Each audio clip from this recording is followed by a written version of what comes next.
Hello hi to all 1.5 glass of basmati rice తీసుకొని దాంట్లోకి వచ్చేసరికి వాటర్ వేసి మినిమం 1 అవర్ అన్న సోక్ చేయండి.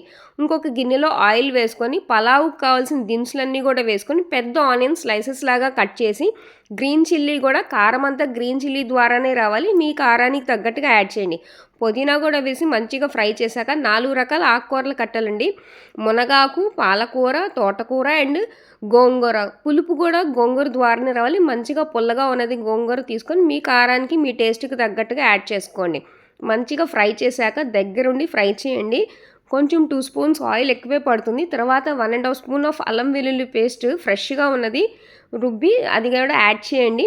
ఇది కూడా అయ్యాక ఎసురు అనేది వచ్చేసరికి మనకి 2.5 గ్లాస్ ఆఫ్ వాటర్ అనేది యాడ్ చేసుకొని దీంట్లోకి కల్లుప్పు యాడ్ చేయండి, మంచి టేస్ట్ వస్తుంది. అండ్ ఇక్కడ వచ్చేసరికి కొత్తిమీర అండ్ బాస్మతి రైస్ కూడా యాడ్ చేసుకొని కుక్కర్లో 2 విజిల్స్ పెట్టండి, సూపర్ ఉంటుంది. సబ్స్క్రైబ్.